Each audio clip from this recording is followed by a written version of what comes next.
जय हिंद प्यारे साथियों। कैसे हो आप सब? बिल्कुल मस्त होंगे, स्वस्थ होंगे और अपनी तैयारी में बहुत अच्छे से व्यस्त होंगे। यू विक्टर ज्ञान यूट्यूब चैनल पर आप सभी का बहुत बहुत स्वागत है।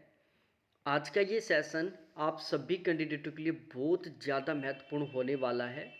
यदि आप जूनियर इंजीनियर सिविल बनना चाहते हैं या फिर उत्तर प्रदेश में जो जूनियर इंजीनियर सिविल का जो एग्ज़ाम होने वाला है उसकी पूरी डेडिकेशन के साथ आप तैयारी कर रहे हैं, क्योंकि आज की इस वीडियो में मैं आपको बहुत ही डिटेल से और बहुत ही सिस्टमेटिक तरीके से बताने वाला हूं कि यदि आप उत्तर प्रदेश में जूनियर इंजीनियर सिविल बन जाते हो तो आपको पहले महीने में कितनी सैलरी मिलेगी। ये जो सैलरी है वो बिल्कुल 100% एक ओरिजिनल सैलरी स्लिप के ऊपर आधारित है, इसलिए आप इस पर बिल्कुल 100% तरीके से विश्वास कर सकते हो।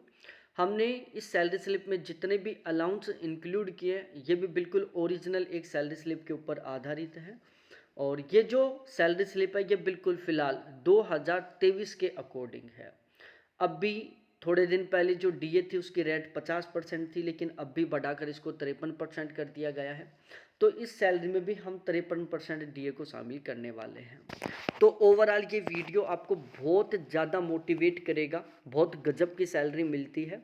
यदि आप फिलहाल में 5-6 घंटे रेगुलर पढ़ रहे हो तो इस वीडियो को देखने के बाद मैं गारंटी के साथ कह रहा हूँ आप कम से कम 10-12 घंटे रेगुलर पढ़ना शुरू कर दोगे। इतनी गजब की इसमें सैलरी मिलती है। तो अब हम अपने इस वीडियो की शुरुआत करते हैं। आप चाहते हो कि मैं इसी तरीके से किसी दूसरे टॉपिक के ऊपर वीडियो बनाऊं तो आप मेरे साथ कमेंट सेक्शन में कमेंट करके शेयर कर सकते हो। सबसे पहले हम इसकी जो बेसिक जानकारी है वो जानते हैं। देखो, जो सिविल जूनियर इंजीनियर है वो 4200 ग्रेड पे की जॉब होती है। पे स्केल इनका 9300 रुपये से लेकर 34,800 के बीच में रहता है। पे लेवल 6 है इनका।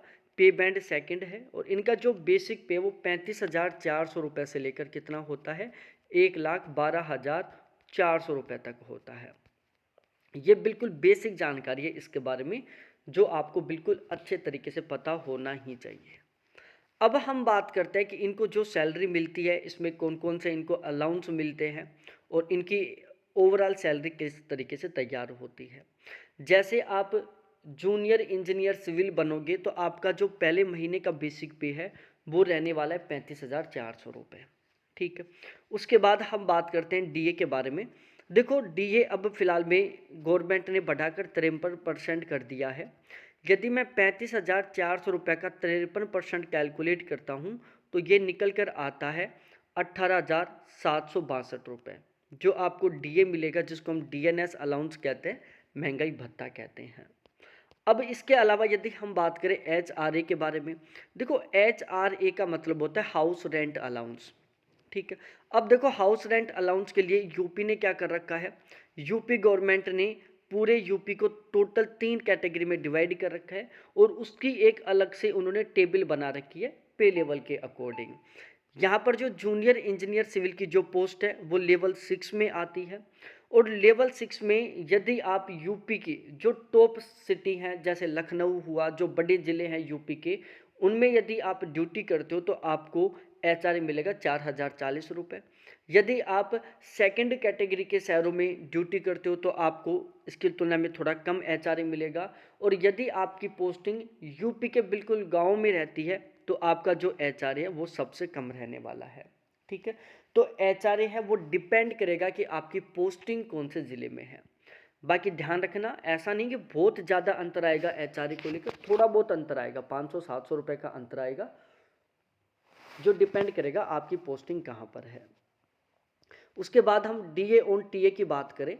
देखो, आपको टीए मिलेगा, ट्रांसपोर्टेशन अलाउंस मिलेगा, प्लस उसके ऊपर आपको डीए मिलेगा। ठीक है। जिसको डीए ऑन टीए भी कह देते हैं, इसको टीपीटी अलाउंस भी कहते हैं। ठीक है। टीपीटी अलाउंस भी आप कह सकते हो इसको, जो आपको 3600 रुपये मिलने वाले हैं। और इसके अलावा यहाँ पर आपको अदर अलाउंस के तौर पर लगभग 2,000 रुपये के आसपास और मिलेंगे, जो आपको कुछ विशेष प्रकार के अलाउंस हैं जो आपको मिलने वाले हैं। ठीक है। और इसको आप टीपीटी भी कह सकते हो, है ना, टीपीटी भी कह सकते हो। तो ये इस तरीके से आपको सारे अलाउंस मिलेंगे, इन सभी को मिलाकर आपकी ग्रोस सैलरी तैयार होगी। अब इसमें से कुछ कटौतियाँ होंगी, जैसे सबसे पहले आपका एनपीएस कटेगा। अब देखो एनपीएस का सिस्टम क्या होता है, जिस दिन आपकी ज्वाइनिंग होगी उसी दिन गवर्नमेंट के द्वारा आपका एक एनपीएस अकाउंट खोला जाएगा। आपके बेसिक पे प्लस आपके डीए दोनों का 10% आपकी ग्रोस सैलरी में से काटकर आपके इस एनपीएस अकाउंट में ट्रांसफ़र किया जाएगा। ठीक है, प्लस में गवर्नमेंट के द्वारा आपके बेसिक पे और डीए दोनों का 14% जितना अमाउंट अपनी खुद की तरफ से आपके इस एनपीएस अकाउंट में ट्रांसफ़र किया जाएगा। तो ओवरऑल हर महीने आपके एनपीएस अकाउंट में कितना अमाउंट आएगा, 24% आएगा। 14% जो गवर्नमेंट ने आपको फ्री का दिया, 10% जो आपका कटा, और इस 14% की वजह से आपकी जो सैलरी है वो टोटल 114% बनेगी, क्योंकि ये जो एनपीएस का अमाउंट है ये भी आपका खुद का ही है। अब इसमें सिस्टम क्या होता है, जैसे आपके एनपीएस अमाउंट अकाउंट में टोटल 24% अमाउंट आया, अब इसके ऊपर आपको ब्याज मिलना शुरू हो जाएगा। ब्याज कितना मिलेगा, लगभग 8 से 10% आपको यहाँ पर ब्याज मिलने वाला है, क्योंकि जो गवर्नमेंट के सीए हैं वो आपके इस एनपीएस अकाउंट के अमाउंट को किस में लगाएंगे, म्यूचुअल फंड में लगाएंगे। और आपको खुद को पता है कि यदि हम म्यूचुअल में लॉन्ग टाइम के लिए इन्वेस्ट करते हैं तो वहाँ पर हमें एवरेज 10 से 12% के बीच में इंटरेस्ट मिलता है। तो यहाँ पर भी आपको लगभग 10 से 12% के बीच में इंटरेस्ट मिलने वाला है। जब आप रिटायरमेंट लेके आओगे तो उस दौरान ये कंप्लीट आपका जो एनपीएस का अमाउंट है विद इंटरेस्ट के साथ आपको मिल जाएगा। इसके अलावा आपके CGE-GIS के 120 रुपये कटने वाले हैं। इस 120 रुपये के डिडक्शन से आपको और आपकी कंप्लीट फैमिली को बिल्कुल फ्री मेडिकल फैसिलिटी प्रोवाइड करवाया जाएगा यूपी गवर्नमेंट के द्वारा। तो इस तरीके से टोटल कटौती हुआ 5,536 रुपये का। ठीक है, अब हम बात करते हैं नेट सैलरी जो आपके अकाउंट में पहले महीने ट्रांसफ़र होगी। देखो आपकी पहले महीने की जो ग्रोस सैलरी है वो बनी है 63,802 रुपये, और यदि हम इसमें से डिडक्शन को लेस कर देते हैं जो कि कितना था, 5,536 रुपये था, तो आपकी पहले महीने की नेट सैलरी बनती है 58,266 रुपये, जो कि एक बहुत अच्छा खासा अमाउंट है।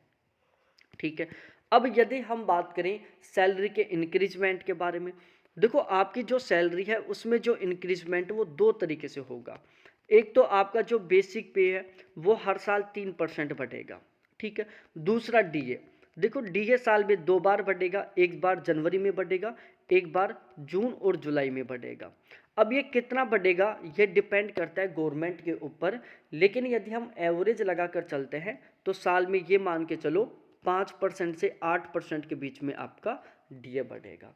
तो ओवरऑल सैलरी में भी बहुत अच्छे खासे तरीके से इंक्रीजमेंट होगा, साथ ही साथ आपका प्रमोशन भी होता रहेगा। आपका जो सीपी है, जो पे स्केल है, वो भी आपकी ड्यूटी एक्सपीरियंस के अकॉर्डिंग बढ़ता रहेगा। तो ओवरऑल आप एक बहुत अच्छी खासी सैलरी के साथ रिटायरमेंट लेके आओगे, एक बहुत अच्छी खासी रेपुटेटेड पोस्ट के साथ रिटायरमेंट लेके आओगे, तो क्योंकि आपका प्रमोशन भी हो चुका होगा। ये सारी चीज़ें आपको बिल्कुल अच्छे तरीके से समझ में आ गई होंगी। तो प्लीज़ वीडियो को लाइक करो, अपने दोस्तों के साथ शेयर करो और चैनल को ज़रूर सब्सक्राइब करो, क्योंकि आप लोग वीडियो को देख लेते हो, वीडियो को लाइक भी कर देते हो, लेकिन ना तो आप शेयर करते और ना ही आप सब्सक्राइब करते। तो प्लीज़ जब आप एक वीडियो को लाइक करते हो, शेयर करते हो, सब्सक्राइब करते हो, तो हमें मोटिवेशन मिलता है, और वो मोटिवेशन हमें एक अंदर से जज्बा देता है कि हमें और भी बहुत सारे वीडियोज़ बनाने इस तरीके से, और वो भी बिल्कुल ऑथेंटिक जानकारी के साथ बनाने हैं। तो आपसे थोड़ी सी की रिक्वेस्ट है कि आप इस वीडियो को कंप्लीट देख लियो, अच्छा लगा है तो प्लीज़ अभी तुरंत वीडियो को लाइक करो, दोस्तों के साथ शेयर करो और चैनल को ज़रूर सब्सक्राइब करो, ताकि हमें भी मोटिवेशन मिले। बहुत बहुत धन्यवाद सभी साथियों को देखने के लिए। Thanks, bye.